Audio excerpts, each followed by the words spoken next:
إن الحمد لله نحمده ونستعينه ونستغفره ونعوذ بالله من شرور أنفسنا ومن سيئات أعمالنا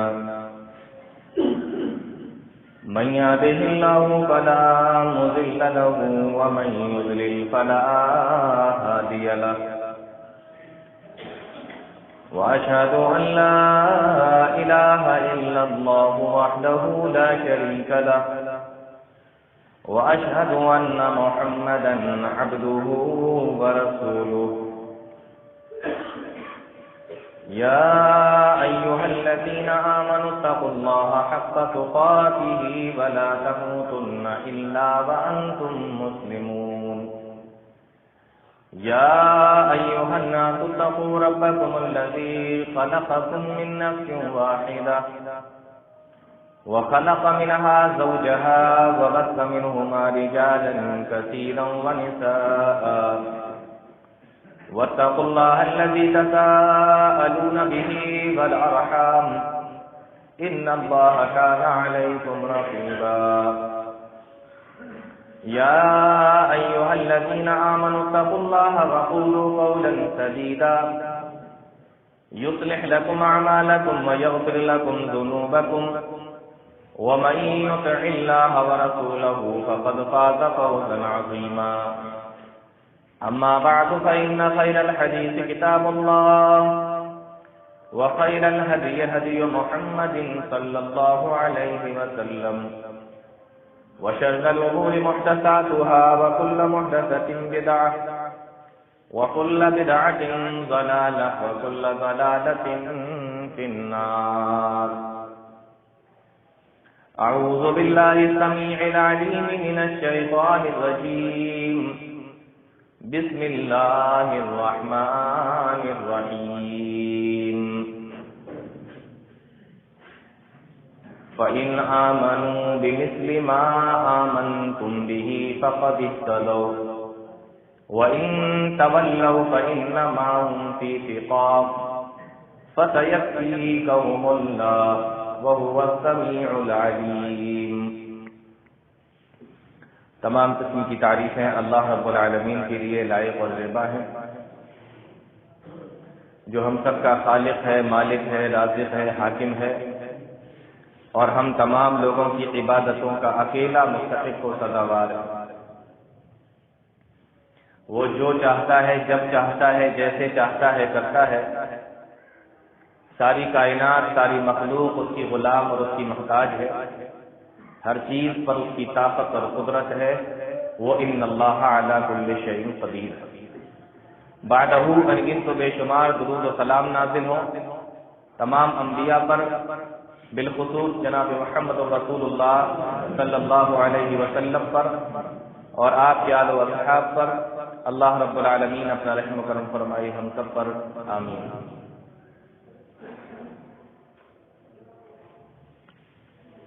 رسولوں کے بعد،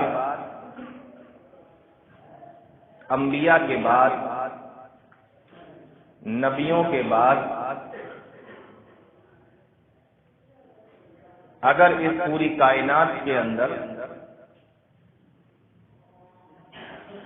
اگر کسی کا سب سے بڑا مقام اور مرتبہ ہے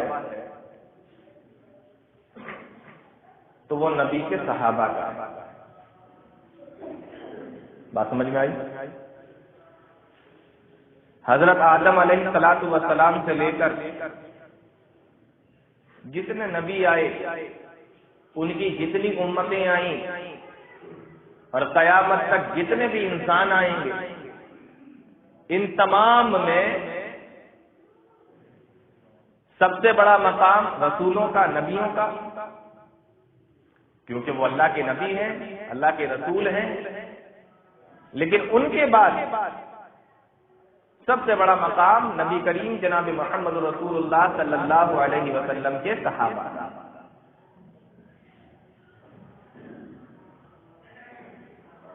اور اتنا بڑا مقام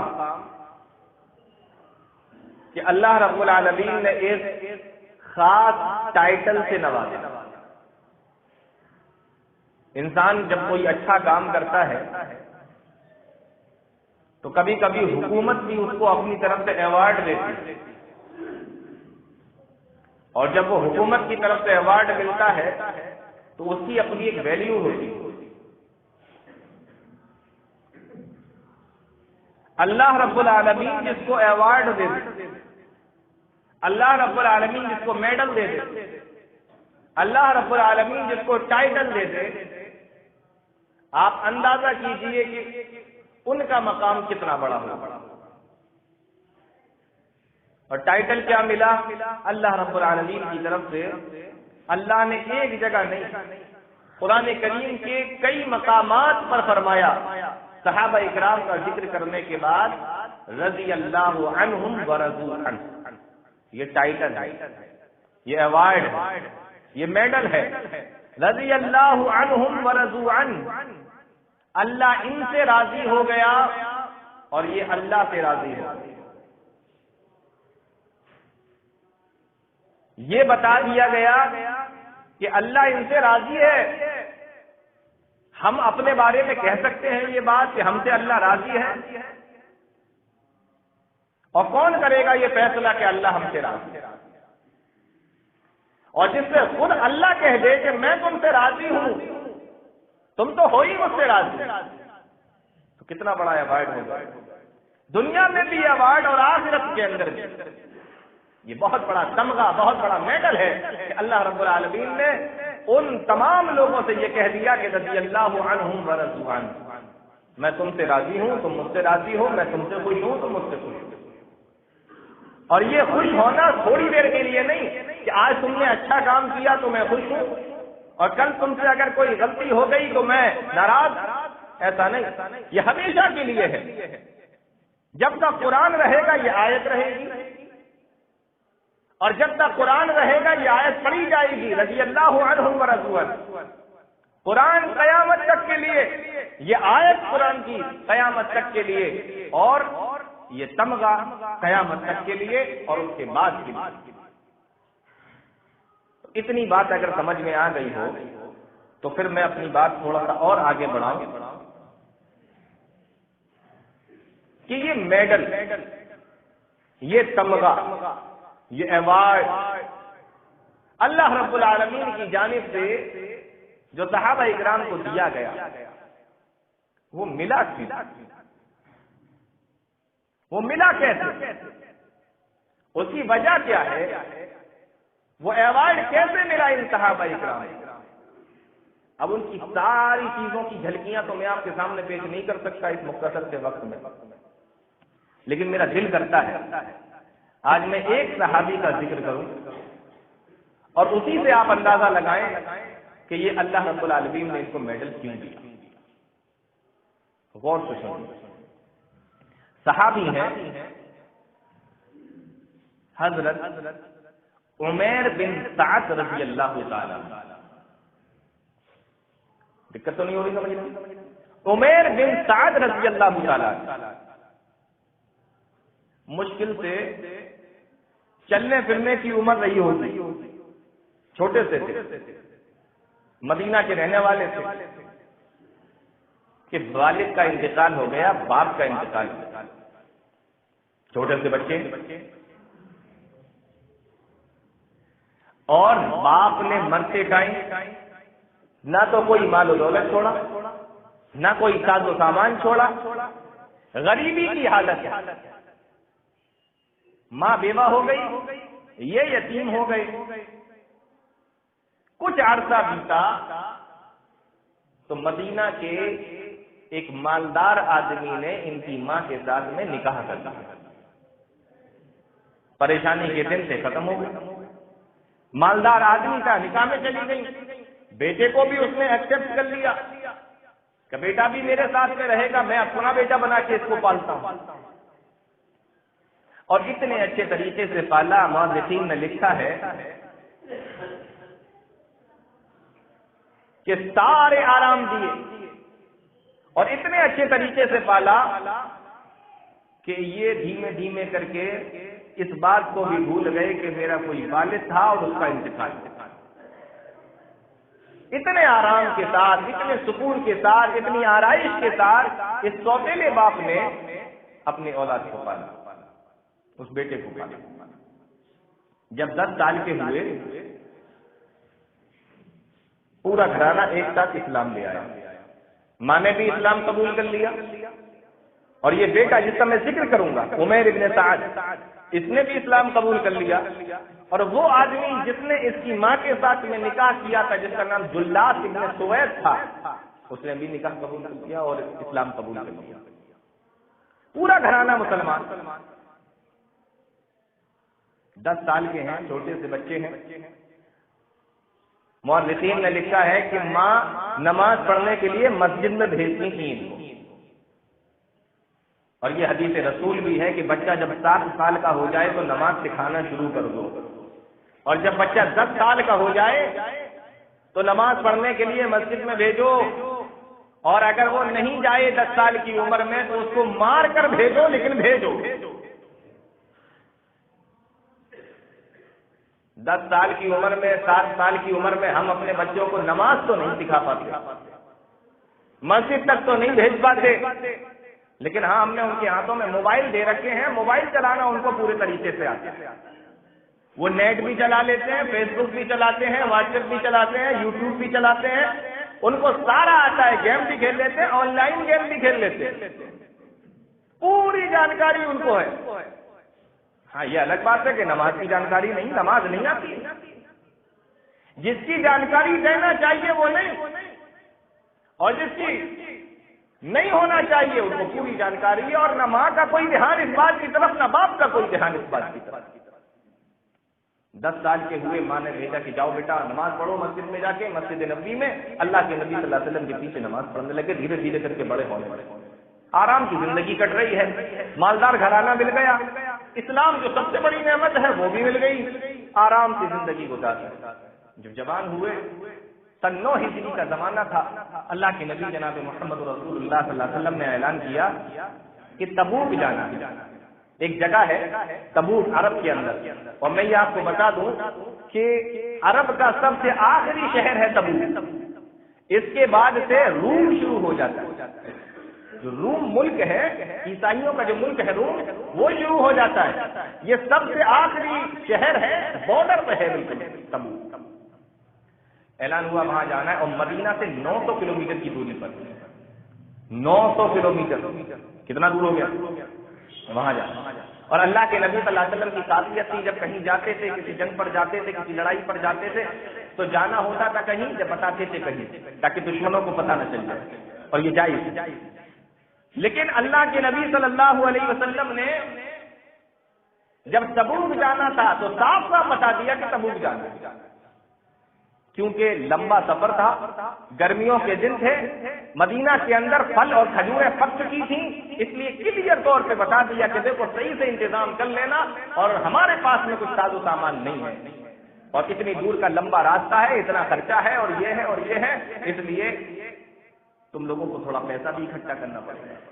اور جب سال کا اینڈ ہوتا ہے نا، یا مہینے کا آخری ہوتا ہے، تو جن لوگوں کے بندے ہوئے پیسے ہوتے ہیں مہینے کے آخر میں ملتے ہیں، یا سال کے شروع میں ملتے ہیں، یا مہینے کے شروع میں ملتے ہیں، تو مہینے کے آخر میں اور سال کے آخر میں ان کے پاس تھوڑی کڑکی آ جاتی ہے، بولو آ جاتی ہے کہ نہیں؟ تھوڑی کڑکی ہو جاتی ہے۔ اب نیا پھل آ رہا ہے، یہ بکے گا، جتنا پیسہ تھا وہ تو ہم نے کھیتی باڑی میں لگا دیا، اب جب اس کو بیچیں گے تو پیسہ آئے گا، تو پیسہ بھی نہیں تھا۔ لیکن وہ صحابہ کرام تھے جن کو اللہ نے رضی اللہ عنہم ورضوا عنہ کہا ہے، بہت سارے صحابہ کرام نے بہت دیا، بڑی لمبی یہ کہانی، پورا بڑا لمبا واقعہ ہے۔ حضرت عثمان، حضرت عبد الرحمن بن عوف کئی کلو سونا اور کئی کلو چاندی، جتنا تھا دیتے جا رہے، حضرت ابو بکر، حضرت عمر وغیرہ وغیرہ جن کے پاس جو تھا لے کر آئے۔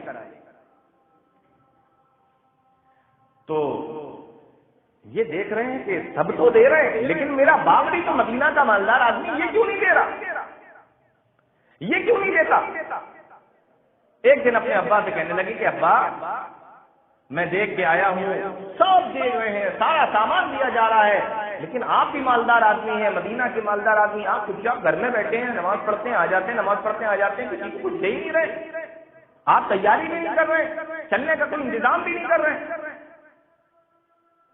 میرا جی کرتا ہے کہ آپ بھی دیں، آپ بھی اس کے اندر حصہ لیں۔ جب باپ نے یہ سنا، اب سنو غور سے، جب باپ نے یہ سنا تو کہنے لگا ہم گدھے نہیں ہیں جو نبی کی ہر بات مان لیں۔ الفاظ سے غور کیجیے، کہا ہم گدھے نہیں ہیں جو نبی کی ہر بات مان لیں۔ بیٹے نے جب یہ سنا کہ اتنے گندے الفاظ نبی کے بارے میں، کہ ہم کوئی گدھے ہیں جو نبی کی ہر بات مان لیں، کہا کہ ابا ہم تو تمہیں کیا سمجھتے تھے اور تم کیا نکلے، یہ تم نے کیا کیا، کیسی بات کہتی۔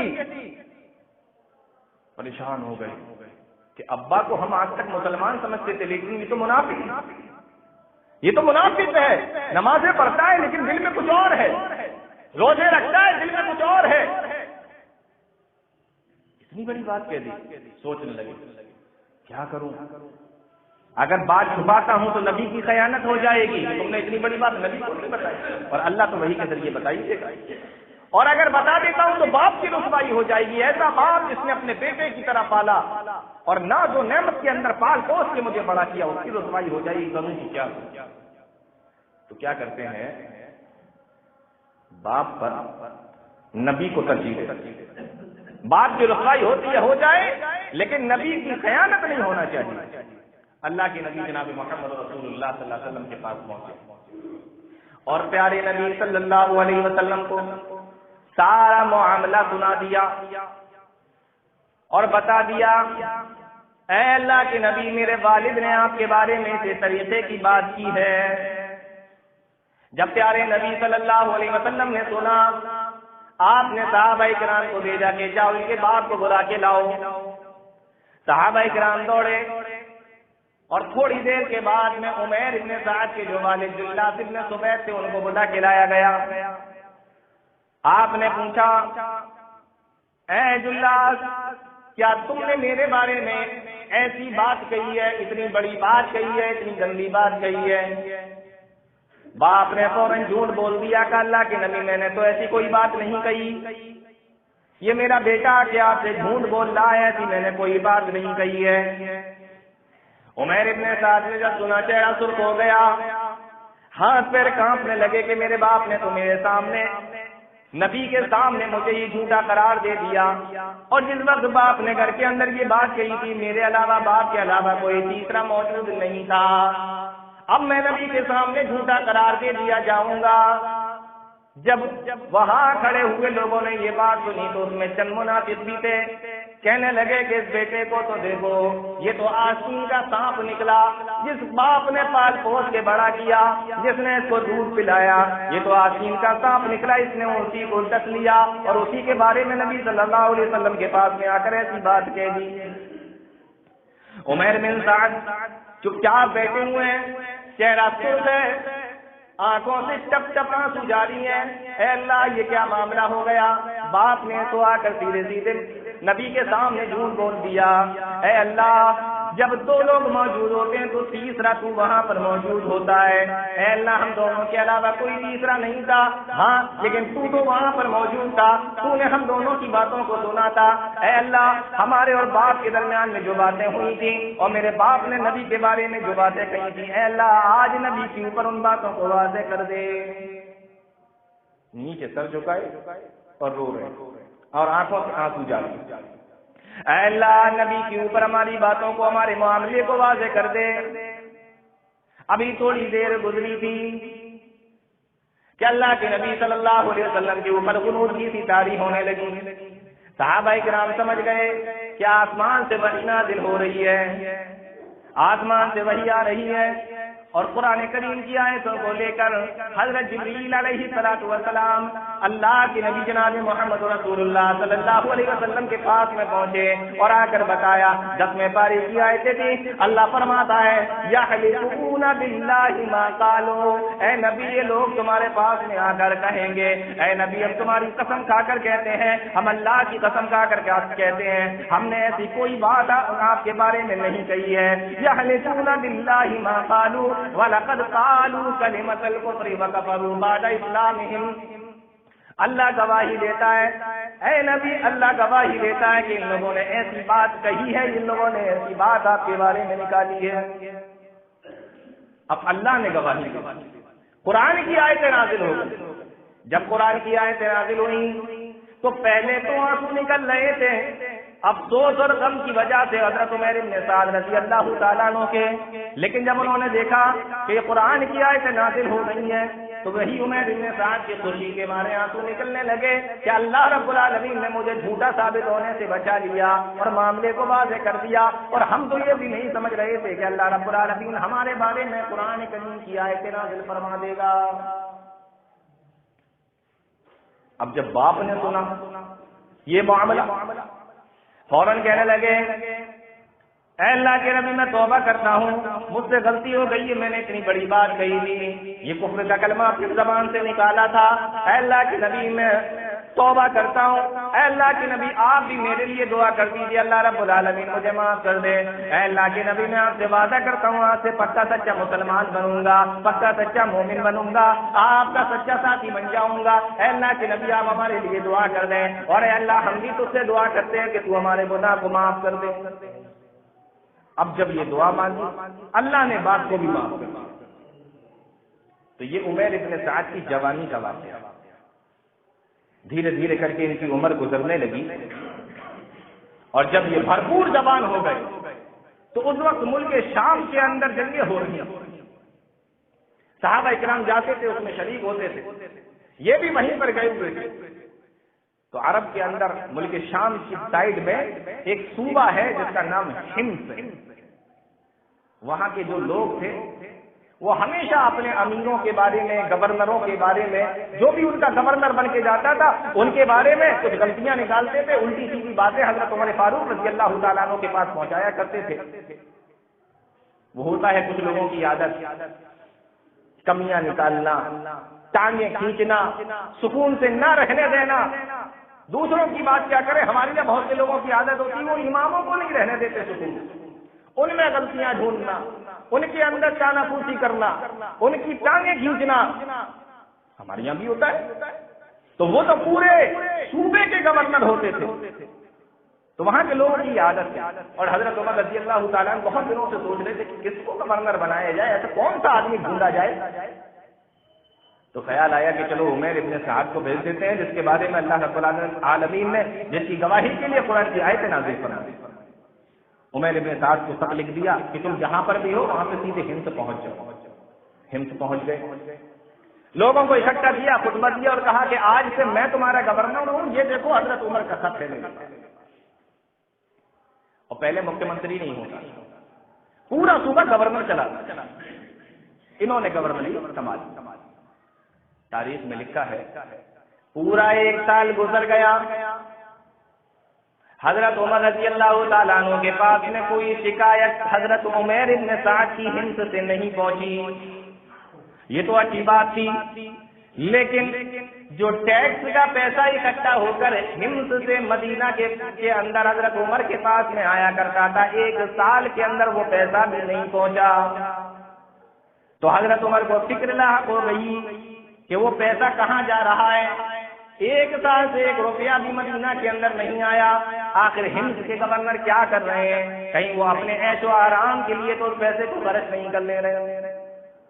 1 سال کا وقفہ گزر گیا، حضرت عمر رضی اللہ تعالیٰ عنہ نے خط لکھا اور ہمس کے گورنر کے نام اور کہا کہ جس حال میں بھی ہو، جیسے ہی میرا خط تمہارے پاس میں پہنچے فوراً اٹھ کر تم مدینہ کی طرف آ جاؤ، میرے پاس میں آ جاؤ. یہی عمیر ابن سعد ہے جن کو خط ملا. جیسے ہی خط ملا فوراً انہوں نے ایک تھیلا لیا اور اس کے اندر کھانے کا تھوڑا سا سامان رکھ لیا، ایک پیالہ رکھ لیا اور ہاتھ میں ڈنڈا یا کلہاڑی لے لی اور اس کو لے کر مدینہ کی طرف چل دیے۔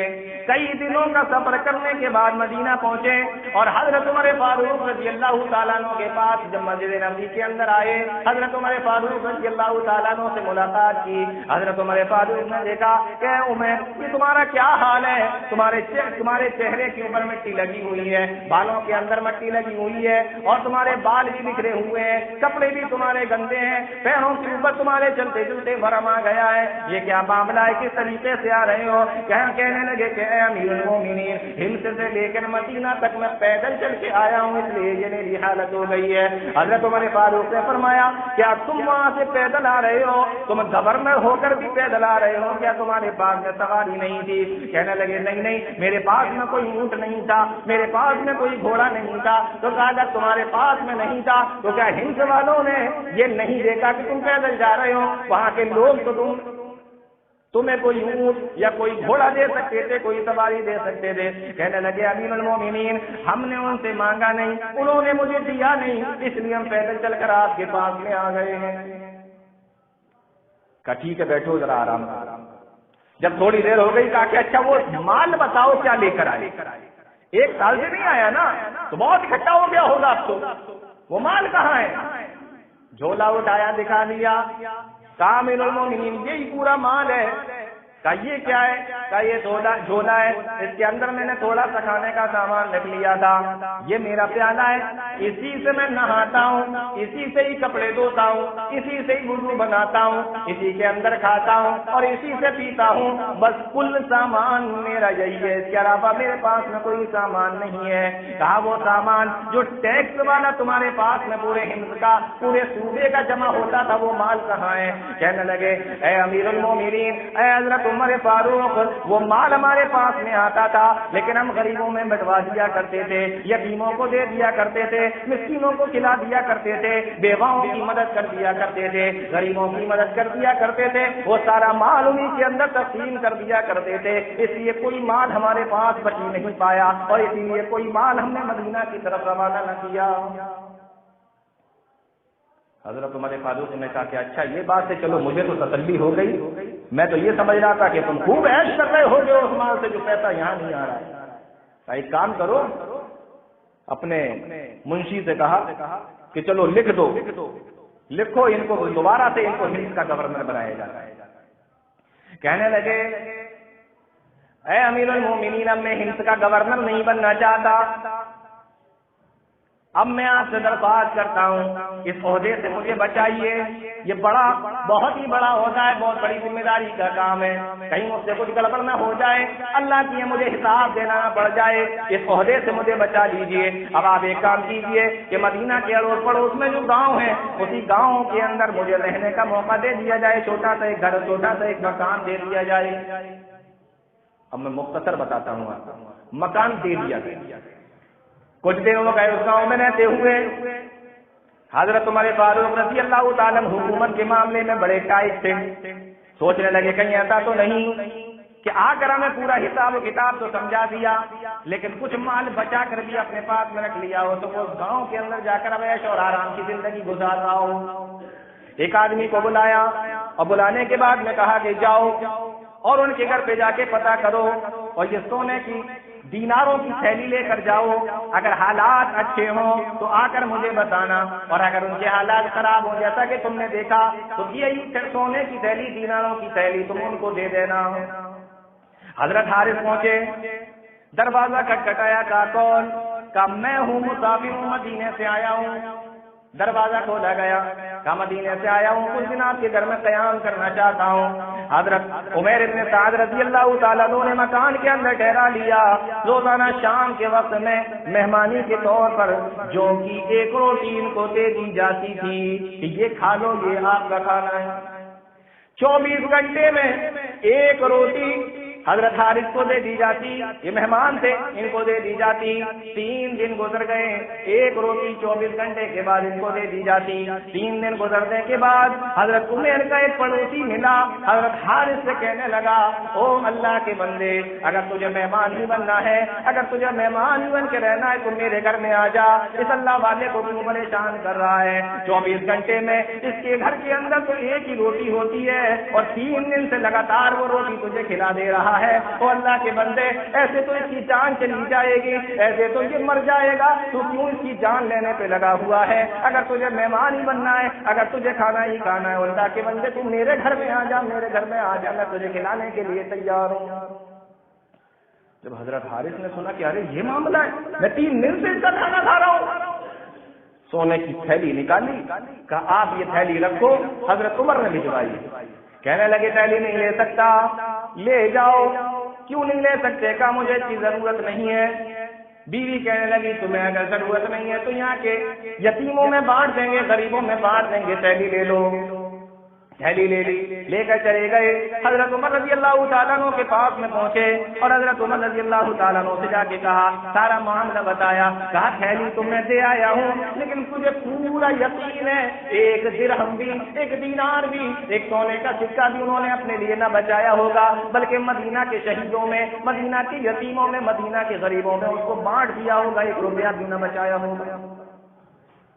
حضرت عمر نے دیکھا یہ معاملہ تو کہا کہ پھر بلاؤ، میں کچھ الگ سے مدد کر دیتا ہوں، تھیلی بانٹ دی، کوئی دقت نہیں۔ حضرت عمر آئے، کہا امیر المومنین کیا حکم ہے؟ کہنے لگے وہ جو تھیلی ہم نے تمہیں بھجوائی تھی وہ کہاں ہے؟ اب جواب سنو حضرت عمر کا، کہا وہ تھیلی کہاں ہے جو میں نے تمہیں بھجوائی تھی؟ کہا جو تھیلی تم نے دے دی اس کے بارے میں اب تم سوال کرتے ہو؟ کہا کہ مجھے بس ایسے ہی پوچھنا چاہتا ہوں وہ تھیلی کہاں ہے؟ حضرت عمر کہنے لگے وہ تھیلی کو میں نے وہاں پر اور اس دن کے لیے جمع کر دیا ہے، واتقوا یوما لا تجزی نفس عن نفس شیئا، جہاں کوئی کسی کے کام نہیں آئے گا، ولا يقبل منها شفاعہ، اور جہاں پہ سفارش بھی قبول نہ کی جائے گی، ولا يؤخذ منها عدل، اور نہ کوئی کسی کا بدلہ دے گا، ولا هم ينصرون، اور نہ کوئی کسی کی مدد کر پائے گا۔ میں نے اس دن کے لیے تھیلی کو جمع کر دیا ہے۔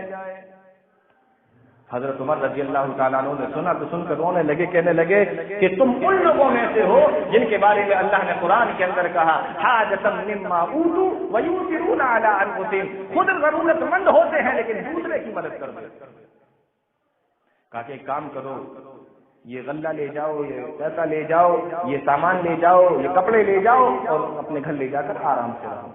کہنے لگے غلے کی ضرورت نہیں ہے، آپ رکھ لو، اللہ رزاق ہے، دینے والا کھلائے گا، تھوڑے سے 100 گھر پہ رکھے ہوئے کھا لیں گے، لیکن ہاں 1 جوڑی کپڑا مجھے دے دیجئے، کافی دنوں سے میری بیوی نے کوئی نیا کپڑا نہیں پہنا ہے، جو پرانا کپڑا پہنا ہے وہ بوسیدہ ہو گیا ہے، وہ جگہ جگہ سے پھٹ رہا، اس پر پیبند لگے ہوئے ہیں، تو بیوی کے لیے اس کا سطر چھپانے کے لیے 1 جوڑی کپڑا مجھے لے کر چلے گئے، رہنے لگے۔ کچھ دنوں کے بعد حضرت عمر رضی اللہ تعالیٰ عنہ کے پاس میں خبر آئی کہ آپ کا وہ ساتھی، آپ کا وہ صحابی اس دنیا سے کوچ کر گیا، اس دنیا سے چلا گیا، انتقال ہو گیا اور اللہ رب العالمین کے پاس چلا گیا ہے۔ حضرت عمر رضی اللہ تعالیٰ عنہ نے سنا، فرمایا انا للہ و انا الیہ راجعون، اے اللہ مجھے ایسے ہی ساتھی۔ آپ غور کیجیے تو یہ جو ٹائٹل جس کی میں نے بات کی، یہ تمغہ، میں آخری بات بتاتا ہوں، یہ ٹائٹل جو تمغہ اور جو میڈل میں نے بات کی، یہ ایک صحابی جن کو میں نے بہت مختصر طور پر آپ کے سامنے بتایا، ایسے صحابہ اکرام کی پوری تاریخیں ہیں، پوری داستانیں ہیں، پوری زندگیاں ہیں، جنہوں نے سب کچھ اللہ کے راستے میں لٹا دیا، سب کچھ اللہ کے راستے میں لگا دیا، تو اللہ رب العالمین کی طرف سے رضی اللہ عنہم ورضوا عنہ کا لقب۔ جب منافقین نے یہ معاملہ دیکھا، میں بتاتا ہوں لاسٹ کے بات ختم کر رہا ہوں، جب منافقین نے یہ معاملہ دیکھا تو معلوم ہے صحابہ کرام کے بارے میں کیا کہا؟ بے وقوف، صحابہ کو کہا بے وقوف ہے، سب کچھ لٹا دیتے ہیں اللہ کے راستے میں، سب کچھ اللہ کے راستے میں لگا دیتے ہیں، مال، اولاد، جان، مکان، سب کچھ۔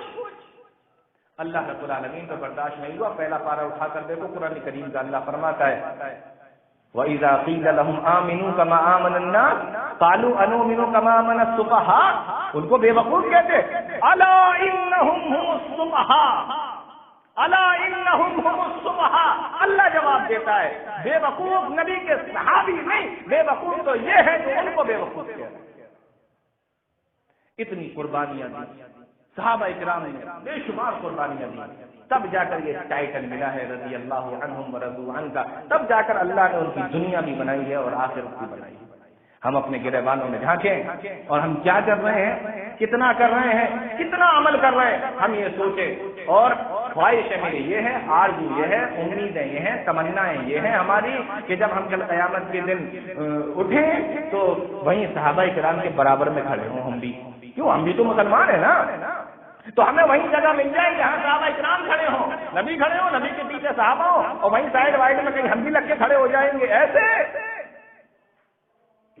کون سا کام ہے جو ہم نہیں کر رہے، کون سا گناہ ہے جو ہم نہیں کر رہے؟ وہاں کوئی نیکی نہیں چھوٹتی تھی، یہاں کوئی گناہ نہیں چھوٹتا۔ اور امید یہ، اس لیے میرے بھائیوں جاگو، ہوش میں آؤ، اپنے آپ کو اللہ کی طرف لے کر آؤ، قرآن کی طرف لے کر آؤ، حدیث کی طرف لے کر آؤ، تاکہ ہمارا اللہ ہم سے خوش ہو جائے۔